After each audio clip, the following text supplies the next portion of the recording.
Well, greetings. Pastor Eric here from Zion Lutheran Church in beautiful Redmond, and we are on day 19. Can you believe it? We're on day 19. Tomorrow we'll be halfway through. And we're looking today at the fourth chapter of John. Fascinating, absolutely fascinating chapter where Jesus meets the Samaritan woman at the well. Now, two things you need to know about this is that first, the interaction that Jesus has with the Samaritan woman at the well, is the longest interaction in any of the Gospels that Jesus has with anyone. This is the longest interaction.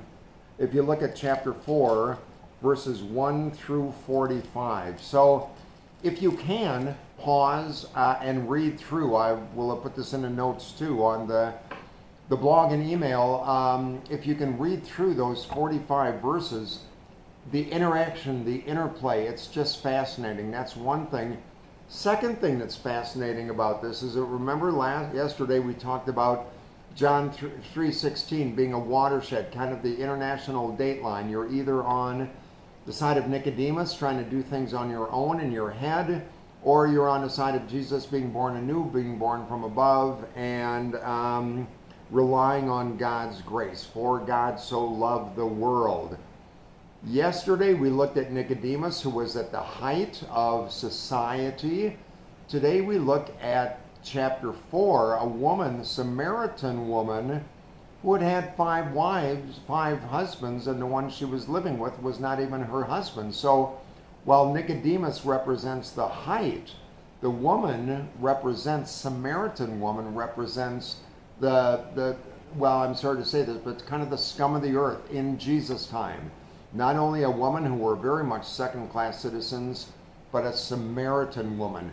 How far does the grace of God go when God so loved the world? Yes, it can go to Nicodemus, but it also goes to the Samaritan woman. So this encounter here is not mentioned in Matthew, Mark, or Luke. It's only in John. And John puts it in such a way so that you might believe in his mission statement at the end, not only the heights of society with the Pharisee Nicodemus, but also the dregs of society, the Samaritan woman. So what's interesting, at the beginning of chapter 4, Jesus left Galilee and Judea and started back to Galilee, but he had to go through Samaria in verse 3 and 4. He left and he had to go through Samaria. That little geographic note is significant because Samaria was right in the middle between Judea and Galilee. And even though it's in a straight line from one to the other, most Jews, good Jews, would never go through Samaria. They would take a different route through friendly town like Jericho or something else, even though it was twice the distance. They'd much rather take a circuitous route if they're going from Judea to Galilee around Samaria, because you wouldn't want to be seen with those people from the other side of the tracks in Samaria. It's kind of like living in Madras and needing to go to Bend, but you'd avoid those people in Redmond, and so you'd go through Prineville or Sisters. Jesus had to go through Samaria. The Jews hated Samaritans. They were prejudiced against them. They had this racial, cultural, and religious prejudice. They hated each other. The Jews hated the Samaritans because they were the people who broke the law and intermarried people of different races. Back in 722, when Israel fell to the Assyrians, most of the Jewish people were taken out of their country and into captivity, of Babylonian captivity, time of the exile. Many of the richer, able-bodied people of Israel were taken away into captivity, and what was left in Jerusalem was the poor, the lame, and the sick, and the old. And those who were left behind in Jerusalem started intermarrying with those dirty foreigners, the non-Jews who were in that area. That, of course, at the time was against any good religious Jewish law, but for the Jews who remained mostly the sick and the elderly. If they needed to marry, they married the Samaritans. And as they intermarried, the Samaritans built a huge pagan temple and worshipped other gods in Jerusalem. So the Jews hated the Samaritans, and the Samaritans hated the Jews because they felt, come on. You got to understand what we were going through for that time of captivity. Yes, we intermarried. We're sorry about that, but, don't hold it against us. Well, it was kind of a family feud gone wild, like a bad case of the Hatfield and McCoys.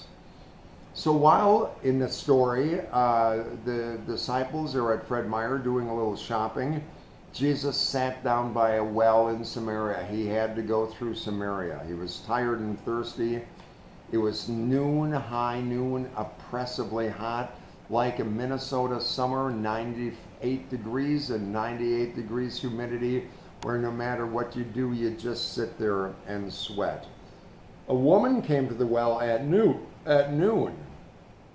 in the heat of the day, with a great big jug of water on her head that she was going to fill and go back home and probably just collapse because of the heat exhaustion. Back at the time of Jesus, the women were the ones who got water for the families, and they'd go in the morning when it was cool, and they'd chit-chat, and they'd have their little talk back and forth, and then they'd bring the water back home. But this woman came at noon to the well in the scorching heat of the sun because she could avoid the pain, the dull roar of the pain about being shunned and frozen out by the happy group that would meet each morning. She was considered a woman of the world because she had had 5 husbands, and the one she was living with was not her husband. It was at a time when women couldn't initiate a divorce, and we don't know, the text doesn't say, but oftentimes women were divorced because they couldn't bear children. So she may have been divorced because she couldn't bear children, 5 husbands, and she was living with one who was not her husband. She was obviously seen as someone who was morally inferior, a Samaritan woman. Even among the Samaritans, she was shunned. So Jesus, a good Jew, sits down at a well in Samaria, talks to a Samaritan woman, sinner, all that stuff. Jesus saw her because she had a date with destiny. On that hot, humid day, Jesus was there talking to her. Total surprise in itself. You notice a little bit later, the disciples came back and they said, why is he talking to a woman? Besides, that's a Samaritan woman. What is he thinking? Well, Jesus started talking to her. Eventually, they start talking about living water and hope and inspiration and encouragement and promise. And as I just read through the whole story, I'm not going to take the time to read it, those 45 verses, but you can just see Jesus loving and accepting this woman who was shunned by her own people. She came from a shunned race, and she was a shunned woman. But because for God so loved the world that he gave his only son, that whoever believes in him, including this Samaritan woman, might have eternal life. And then Jesus says, I am the living water. Who comes to me and drinks will not thirst again. So what happens in that encounter is that she leaves her water jug at the well, and she runs back into town, and she says, come and meet a man who told me everything I ever did. Jesus didn't shake his finger at her. Instead, he loved her and accepted her. And in loving and accepting her, he changed her life and changed her behavior. Important for us to remember. Sometimes, instead of shaking our finger at someone and telling people how bad they are, which is natural tendency to do, Jesus showed the path of love and grace and forgiveness, and in doing that, he changed her world. Something just important to not feed the hate and division that we have in our culture right now. It's so prevalent. Christians can make a change in that, not by shaking our fingers at one another and all of this division, but rather being kind, gentle, loving, caring, like Jesus was to the woman at the well. She knew she was loved, she was forgiven, and she was accepted. She experienced John 3:16. For God so loved the world that he gave his only son, that all who believe in him will not perish but have eternal life. So you can see how John, this incredible theologian, places these verses together. Nicodemus, woman at the well, for God so loved the world, to talk about the breadth and the height and the depth of God's love for us. So I'm going to read for April 29th, the Jesus Calling, where it reads like this. Let me teach you thankfulness. Begin by acknowledging that everything, all your possessions and all that you are, belongs to me. The dawning of each new day is a gift from me, excuse me, not to be taken for granted. The earth is vibrantly alive with my blessings, giving vivid testimony to my presence. If you slow down your pace of life, you can find me anywhere. Some of my most precious children have been laid aside in sickbeds or shut away in prisons. Others have voluntarily learned the discipline of spending time alone with me. The secret of being thankful is learning to see everything from my perspective.